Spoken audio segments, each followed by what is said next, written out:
दरभंगा राज की व्यवस्था थी। तो इस समाज में कल्पना की गई कि मोनोगैमी होगी, यानी एक विवाह होगा और तलाक की व्यवस्था होगी, दूसरा और तीसरा महिलाओं को संपत्ति में अधिकार मिलेगा। आपको जानकर आश्चर्य होगा कि पूरे देश में सर्वे हुआ और पूरे देश से इसका विरोध हुआ। हमारा राज्य एक ऐसा राज्य था जिसके कई बार एसोसिएशन ने, जो राज्य बिहार में बैठा, छत्तीसगढ़ का भी कुछ था वैसा, बंगाल का भी, मैं दरअसल मेरे साथ दुर्घटना ये घटी कि मैं भूल गया था क्या बात करनी है, तो मैं वो डॉक्यूमेंट लेकर बैठता तो आपको बताता कि कहां से कितना वोट मिला। लेकिन मैं जो बता रहा हूं वो आंकड़े नहीं है लेकिन फैक्ट्स है। तो बिहार में मोनोगैमी को लेकर के, यानी एक विवाह को लेकर के विरोध था, व्यापक विरोध था। प्रॉपर्टी राइट का 100% विरोध था। महिलाओं को उसमें कई सारे तर्क दिए जा रहे थे, परिवार उजड़ जाएगा, कैसे व्यवस्था होगी, और ये हिंदू महिलाओं के लिए था। और तीसरा जो था वो तलाक, उसको लेकर के भी, हालांकि जो बदलने वाले थे, जो कानून ला रहे थे, वो कह रहे थे याज्ञवल्क्य स्मृति इसकी व्यवस्था देता है तलाक, एक हद तक मनुस्मृति भी देता है, लेकिन लोग स्मृतियों के भी आधार पे, परंपराओं के आधार पे इसका विरोध कर रहे हैं। यह था BN राव कमेटी। उसके बाद बाबा साहब के नेतृत्व में, डॉक्टर भीमराव अम्बेडकर के नेतृत्व में फिर से ये कमेटी जो है वो एक और हिंदू कोड बिल की कमेटी बनी, और संविधान सभा जब बैठी थी, उसी वक्त में हिंदू कोड बिल की उसकी तैयारी शुरू हुई। कांग्रेस उस समय चाहती थी कि ये बिल पास हो।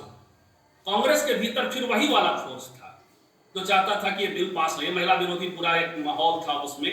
वो कांग्रेस के भीतर भी बहुत सारे लोग थे, जिसमें डॉक्टर राजेंद्र प्रसाद अहम थे। डॉक्टर राजेंद्र प्रसाद किसी भी सूरत में नहीं चाहते थे कि ये पास हो, वो वीटो लगा रहे थे। उसी को लेकर के बाबा साहब ने 1951 में इस्तीफा दे दिया। लेकिन 1956, 55, 56 में जवाहरलाल नेहरू की सरकार ने उसको 3 भाग में पास करा दिया। महिलाओं को प्रॉपर्टी राइट मिला, मोनोगैमी हुई, और डिवोर्स का राइट भी मिला। तो इस तरह से, और फिर बहुत सारे आगे चल करके 2005 में प्रॉपर्टी राइट का एक्ट तो वो थोड़ा मॉडिफाई होकर के आता है। मैं ये जो पिक्चर दिखा रहा हूं वो दिखा रहा हूं कि एक सतत प्रक्रिया है। इसीलिए सतयुग से कलयुग नहीं होता है, कलयुग से सतयुग चलता है। यानी आप जब आपकी चेतना बढ़ेगी, आपको अपने अधिकारों का संज्ञान होगा, आप अपने सोसाइटी से संवाद, दुश्मनी नहीं, डायलॉग कर सकेंगे। इसीलिए मैंने कहा कि महिलाएं पुरुषों से दुश्मनी नहीं करती, स्त्रीवाद दुश्मनी नहीं सिखाता, डायलॉग सिखाता। तो उस डायलॉग के साथ आप जब समाज की संरचना करेंगे तो एक सतत प्रक्रिया होती है इक्वालिटी। अंतिम बात मैं कहना चाहूंगा, उसके बाद मैं चाहूंगा कि थोड़ा बातचीत के लिए ओपन हो। अब ये जो हमारी साथी जिन्होंने मुझे आमंत्रित किया, मैं नाम यदि बता दें तो नाम लेकर बात करूं, उन्होंने एक अच्छी बात कही कि कल्चरल बदलाव भी बेहद जरूरी है। ये जो आप देख रहे हैं कि एक सिस्टम में इंक्लूजन है, सिस्टम अवसर देता है, वहां भी इंक्लूजन की जरूरत है। आज महिला आरक्षण मोदी जी की सरकार ने पास कर दिया है, और होप सो कि 2029 में, बहुत सारी हम लोगों ने भी आलोचना की कि अरे नहीं होने वाला है, 2034 में होगा, 2039 में होगा, लेकिन ऐसा लग रहा है कि 2029 में महिला रिजर्वेशन के साथ चुनाव होने वाला है। सारे मुद्दे जो अभी चल रहे हैं वो सब रुकेंगे और एक अलग माहौल बन जाएगा यदि सब कुछ ठीक ठाक रहा तो एक भागीदारी हो गई। तो इंक्लूजन है, इंक्लूजन की कोशिश है, बदलाव की भी कोशिश है, जो अवसर है अवसर को बांटने की भी कोशिश है। उसमें भी अब दलित महिलाओं के लिए, ओबीसी महिलाओं के लिए जो ग्रेडेड इनइक्वालिटी हमने बताया, तो उनके लिए भी एक अलग व्यवस्था हो, उसकी भी मांग हम सब करते रहे। तो ये सब चलता रहे। कल्चरल बदलाव बेहद जरूरी है। कल्पना करिए राजा राम मोहन राय, विधवा विवाह, कल्पना करिए महात्मा फुले, या छत्तीसगढ़ से लोग जुड़े हैं तो हरि सिंह गौर की भी बड़ी भूमिका थी अच्छी महिलाओं के फेवर में, बल्कि वो एक स्त्रीवादी व्यक्तित्व है। वहाँ उन पर वहाँ कार्यक्रम होने चाहिए, आयोजन होना चाहिए, और स्त्रियों को खास करके जो स्त्रीवादी मूवमेंट है उनसे रिकॉग्नाइज उनको वहाँ करना चाहिए। कल्चरल जो मामला है वो भी कानून से सुधारों से तो का मसला तो है ही, लेकिन हमारे डे टू डे लाइफ का भी प्रसंग है।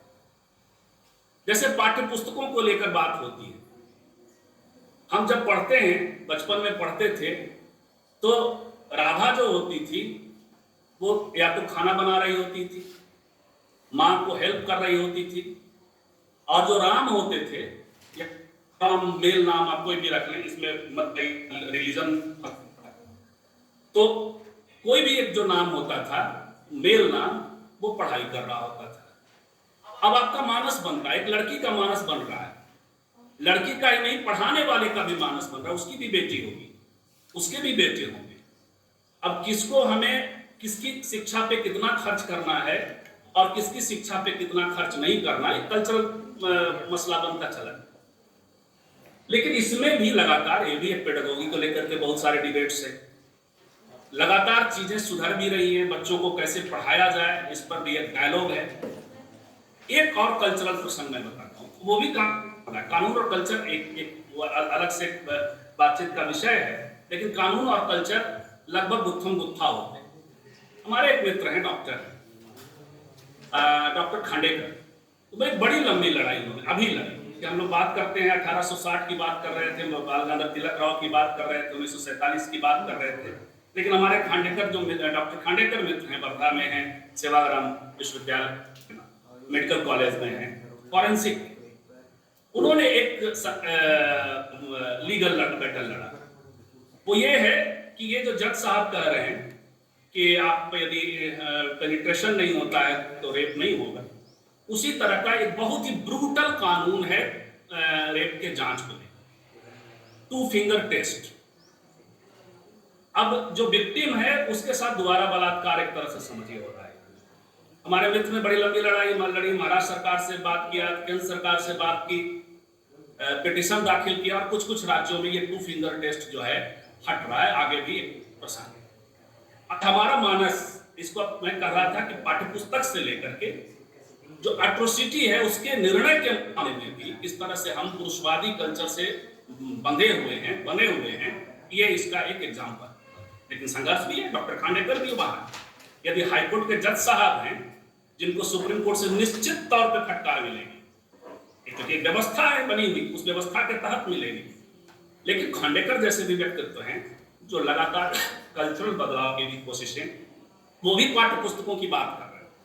वो कह रहे हैं कि फॉरेंसिक टेस्ट को लेकर के बहुत सारी जो पढ़ाई होती है फॉरेंसिक मेडिकल के डिपार्टमेंट्स में, मेडिकल डिपार्टमेंट में, फॉरेंसिक डिपार्टमेंट में, फॉरेंसिक फैकल्टी में, उसमें बदलाव की जरूरत है। तो ये है पाठ्य पुस्तकों से लेकर के, व्यवहार से लेकर के, कानून और तमाम चीजों में बदलाव होगा, या बदलाव का जो संघर्ष है, कल्चरल बदलाव का संघर्ष है, वो होगा, तो एक बेहतर और इक्वल समाज की ओर, जेंडर इनइक्वालिटी से मुक्त समाज की ओर हम बढ़ सकेंगे और बढ़ रहे हैं। एक छोटा सा पिक्चर हमने आपके सामने 70 से 75 सालों में,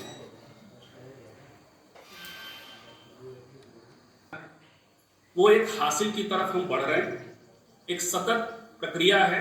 हमने जो आपका विषय है इक्वालिटी, वही लक्ष्य है, और उसका कोई एक विधान नहीं है, इसलिए सतत प्रक्रिया है। पीढ़ी दर पीढ़ी बहुत सारे विषयों पर अलग अलग ढंग से बात होगी, डिस्कशन होगा। अब जैसे अभी कॉमन सिविल कोड एक बड़ा मुद्दा है, कई कारणों से वो रुका हुआ है। संविधान सभा में बहुत सारे लोग चाहते थे कॉमन सिविल कोड लागू हो, सारे लोग नहीं चाहते थे। बाबा साहब चाहते थे कॉमन सिविल कोड लागू हो जाए, तो ये अभी भी उसकी डिबेट है। सरकार जो अभी की जो सरकार है वो कॉमन सिविल कोड के को अपना एजेंडा मानकर चलती है, लेकिन वो उस तरह से आगे बढ़ नहीं पाती, उसमें वो अपनी बात बाहर रखना चाहती है। कॉमन सिविल कोड बनेगा तो कैसे बनेगा, डाइवर्सिटी का ख्याल रखा जाएगा, ये सारे जनरेशन भी, लेकिन जेंडर इक्वालिटी एक सतत प्रक्रिया है, इंक्लूजन और सेंसिटाइजेशन भी एक सतत प्रक्रिया है।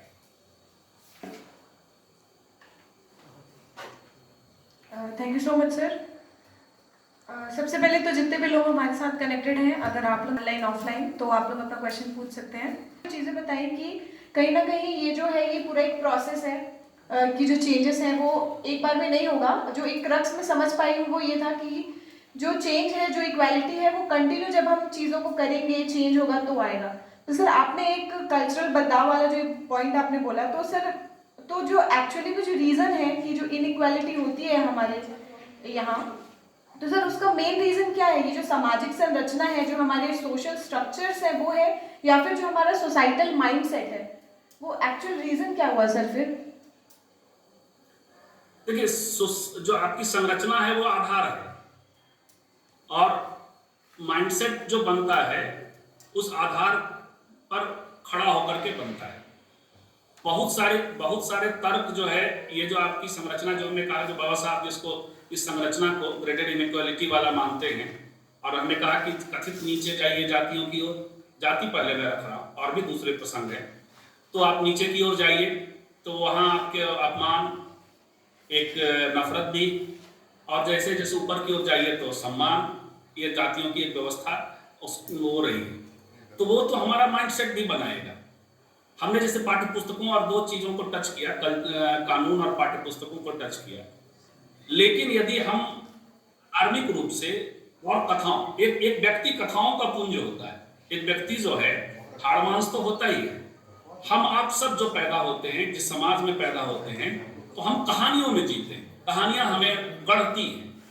तो बहुत सी कहानियां हमारे इर्द गिर्द होती हैं, हमारा मानस तय करती है, जो समाज से आ रहा है, जो धर्म से आ रहा है, जो कर्मकांड की प्रैक्टिस से आ रहा है, जो जो जो जैसे हमने कहा कि लड़की को पढ़ाना है कि लड़का को पढ़ाना है, तो ये डिसाइड जो है वो एक सामाजिक संरचना के भीतर ही होगा। और लड़कियों की ये ड्यूटी है, लड़कों की ये ड्यूटी है। ये भी एक सामाजिक संरचना से लेकर धार्मिक मानस जो बनता है हमारा, कल्चरल मानस। धर्म हमेशा, धर्म कल्चर का अनिवार्य हिस्सा है, कल्चर दूसरे और अन्य चीजों से भी बनता है। तो इसके द्वारा जो चीजें होती हैं, अब हम अहल्या की कहानी है, बीइंग हिंदू मैं बता रहा हूँ, हम यदि अहल्या की कहानी सुनते हैं, अनुसुईया की कहानी सुनते हैं, एक सती स्त्री मतलब पति के प्रति समर्पित स्त्री, तो ये मानस तो हमारा बनता है। तो इसलिए ये दोनों मुझे लगता है कि एक स्ट्रक्चर का भी प्रसंग है, और स्ट्रक्चर हमारा मानस बनाने में भूमिका